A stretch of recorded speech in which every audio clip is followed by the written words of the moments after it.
Well, welcome to another Move Early, Move Often chat. I am Dr. Blake Martin, and with me is Dr. Thomas Karakolis. How you doing, Thomas? Oh, I'm excited about today's chat, Yeah, Blake. me too. So, we were last week. We did a chat on what did we do a chat on? Oh, Repetitive strain that's injury, right. and then in the workplace, we kind of talked about That's that. right. And Ethan Lawson, I think he is our best and most devoted watcher. He commented. He said, "I don't know if there's research on the topic I'm going to ask about, but would be curious if certain physiological responses from various disciplines would have a role in how the continuous remodeling of bones happen. For example, the hips of a lifelong dancer or the scapula of a gymnast or a rock climber compared to the average person's characteristics and landmarks on various bones suggested. If either of you have read or done research on this topic or have personal anecdotes about this topic, like Blake's Thai massage practice, that could be a very interesting topic for me personally. Haha, he laughs. So, so bone remodeling, we wanted to take a little bit of time. I have not researched bone remodeling personally, like in the lab, but I have looked a fair amount at bone remodeling and bone growth, just in terms of secondary research. Thomas, how about you?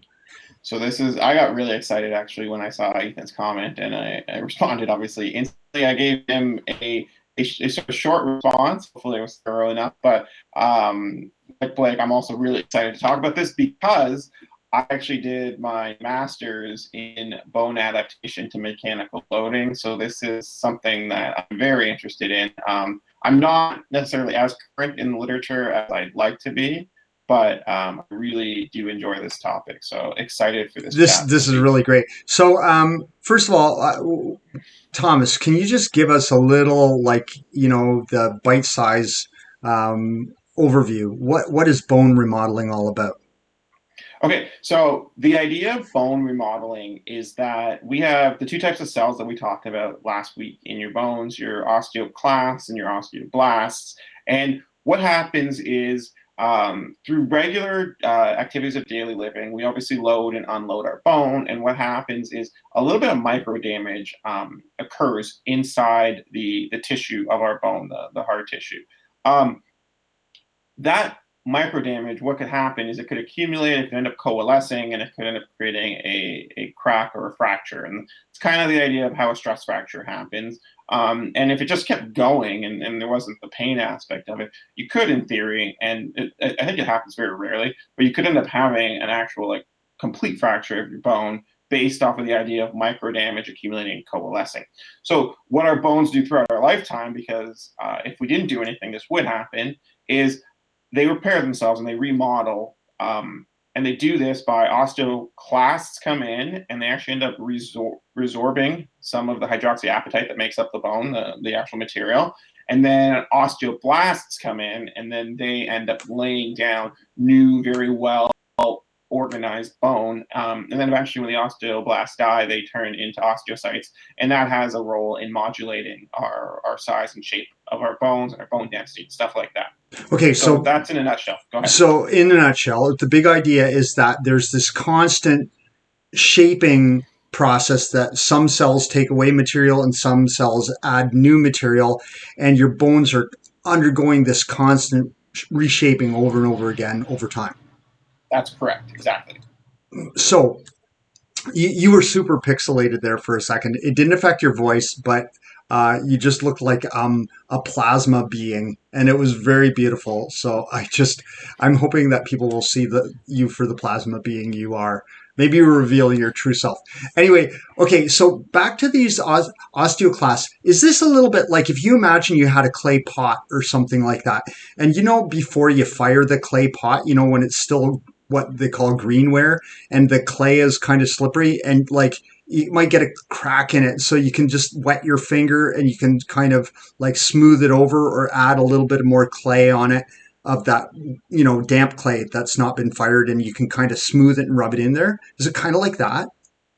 I don't know anything about pottery Well, or it kind of working with is. It clay, kind of but is. I will take your word for that. Like, I mean, I've seen the movie Ghost before with Patrick Yeah. Swayze, so I Well, like to think I that's enough. know That's a little enough. bit about. Okay, so yes, then the answer to your question is yes, obviously, Blake. I'm just so I'm curious actually because you've got me interested. Where are you going with this? Well, I was just all I wanted to say was that, when there is damage, like when the before you heat up the pot and fire it and dry it out, when it's wet and it's moist, you can still reshape it. It can undergo quite a bit of reshaping provided there's sufficient moisture and there's some clay to work with. You need both of those things. But Okay. once you put it in the kiln and you fire it and you make it heat and dry it out and take out all of the moisture from it, then the remodeling process doesn't happen as well anymore. And so there's a few things, like it's an analogy. It's not exact like Hmm. bones, but it's kind of that idea. Yeah, no, I get what you're saying. And so as we age, actually, so the remodeling process occurs throughout your lifetime, obviously. It never fully stops, but once we reach skeletal maturity, so usually in our mid to late 20s, just as adult humans, our bones are what are considered to be mature, and they don't remodel to the same effect as they used to. And this is relevant to Ethan's question though, because in my response to him, he said, "Are there any like good examples where you can actually see bone remodeling occur to a mechanical stimulus or some sort of like environmental type of factor?" And the example I gave him, that I'm going to highlight again. I know Blake, you have some more examples that are really good to highlight, but they've done some studies in tennis players, Yeah, especially people that played a lot of tennis in their youth. And you can medically image both their arms and their bones. And you can see in their dominant arm or their racket arm, so if they're right handed, it would be like their right arm, their bones actually have like a higher bone mineral density. There's actually just more mass right. in the bone on that side. And that's because they're repetitively loading it, Yeah, especially while they're developing, yeah, so that the bone is becoming stronger because it's anticipating having to deal with higher levels of loading. Because our bones are actually trying to be really efficient. And I think we'll get to this a little later on, but I'll just kind of allude to it. Over our lifetime, we actually end up losing bone mineral density. And so what ends up happening yeah, is the cross-sectional area of our bones end up getting a little bit bigger. So they have a higher cross-sectional area, which makes them stronger naturally. But they also become weaker because a lot of the bone mineral density gets absorbed, and then they yeah. can end up becoming osteoporosis. But before we go there, let's go back to bone adaptation to their mechanical environment. Yeah, I want to show. I want to throw up this picture. The first picture I want to throw up is a picture of Japanese. Well, Japanese foot binding. So this is covering both of our faces right now, Thomas. And so this is an X-ray showing a woman's feet who has been bound. This was a practice that was done because it was considered beautiful to have very small feet. So what they would do is they would wrap the feet in gauze, and they'd put glass and stuff into it as well, because they were hoping that the actually toes and parts of flesh would fall off to make the feet even smaller. So there's a whole bunch of things that were done, and including bone breaking. So kind of a terrible practice, but Barbaric, yeah. you can see how the bones continued to grow that way and be that way after they were bound like that. So this happened typically in quite young individuals, and so that, whoops, I didn't mean that to come up.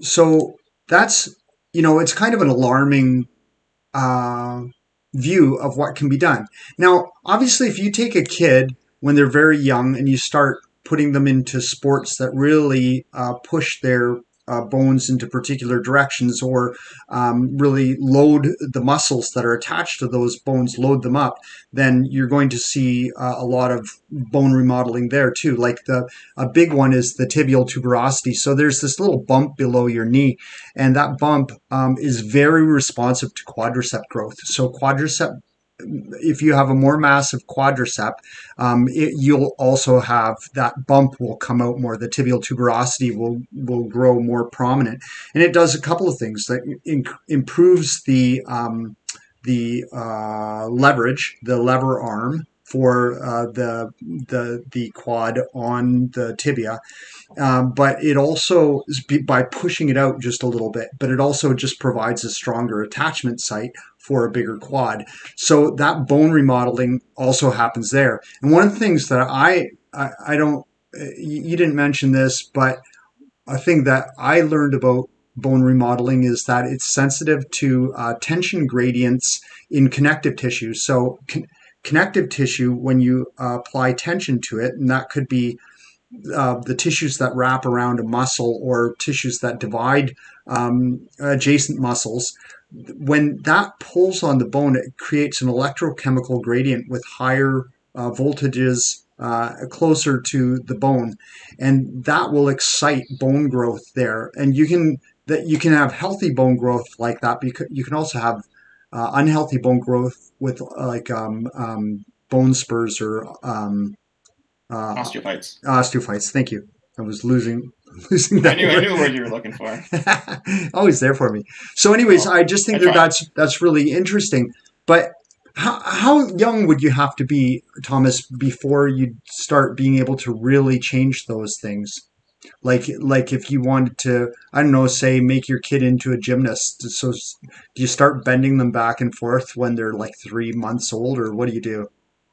Um, that's a really interesting question. So I did. I remember taking a course on your musculoskeletal system through aging, and what happens? We actually have more bones when we're babies, and as we grow, our bones end up starting fusing together, Yeah, and then all of our long bones have end plates, and they don't actually fuse until we reach skeletal maturity. We stop growing essentially. So the answer would be start earlier. So the your environment growing up actually does have a huge impact on your skeletal system specifically. So obviously it has to do with your full musculoskeletal system, but specifically your skeletal system is actually very like so there is a huge genetic component. I don't want to right. diminish the genetic component here because certain people are just genetically going to be predisposed to Yeah. having more massive bones versus so the idea of big bonedness. Not 100% sure in the way we colloquially use it, but there is an idea that people have more or less bone mass. There's a genetic component, but throughout your childhood. So, Blake, there's no real good answer to how young you should be when you start. I think a lot of it's just whenever you, as a child, you're ready for it from like a motor control perspective, a psychological. There's a whole Yeah. bunch of factors that would go into it, and I don't think using your bone adaptation as like when you want to start it is the best way to do it. Well, I was joking a little bit because I don't really think, I think there's an ethical consideration if you start bending your children back and forth so that they'll be better Yeah, gymnasts, right? And but still, definitely there is this element to when you're ready for the activity. Like for example, for ballerinas going on point, they have to have sufficient neuromuscular control. exactly. They have to know the technique. They have to be sufficiently strong, and they should have started puberty, and they should be Hmm. healthy, right? So they've got to be strong. The bones have got to be strong. They should be at a sufficient place in development, and they should be able to control themselves. But Yeah. I want to throw up this other picture that I had. It's from a course that I taught, and it looks at the shoulder joint structure. And you talked about like people being big boned, and what I did was I took all of these three scapulae. The two on your right are modeled from human bone, and are actually human bone. I beg your pardon. And the one on the left is modeled from human bone. So they are all representatives. But so you're looking at what you're looking at where the red line comes down. That's where the arm bone comes down, the humerus, right? That's called the glenoid fossa.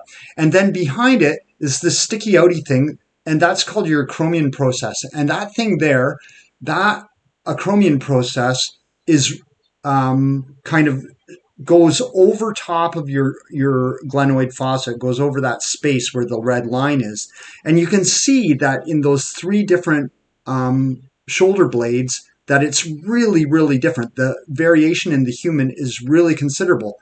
And in the one on the left, that would be a person who could probably do like they could really move. They'd have a lot of mobility in their shoulder. And the one on the extreme right is a guy who that's more protected. That guy would be more protected if he were doing football or something like that. And so there's always a trade-off between the mobility and stability in the joint and based on the bones itself. Never mind any ligaments or muscles or anything like that. So just that alone. And so you would be able to change it a little bit, right? But not too much. Yeah, a lot of those have a huge genetic component. I'm thinking of the shape of your vertebrae is another good example of that. The shape of your pelvis and your hip joint is another good example of that. Blake, I know we said we talk about aging and bone adaptation, but we might have to pull a little bit of a Batman here and No, say next week, same time, same channel. same bad time, Um, same bad channel. yeah, because this was a very curiosity driven chat, and I Yeah. really did enjoy it. Well, Um, I do want to tie it back into the whole memo concept and memo theme as well, though. So maybe we'll do that do next it. week. Yeah, and so I mean, I think you're right though, because we do need to expand this a little bit. It's important to talk about how your bones change as we age. It's really really important. Yeah. Lots of big changes, and activity is a huge part of how we manage that. But Ethan, hopefully that answered your question. Certain things can be changed because you just impose a demand on it, and it will change over time. And there's bone remodeling that's specific to the demand. Most of that happens when you're younger, right? Hmm. Then a lot of it is you're kind of stuck with what you got But you too. don't want to lose it as your age, and I think that's where we should leave it as to be continued. To be continued. Dun Awesome. dun dun. All right, I'll see you next week, All Blake. right. Take care.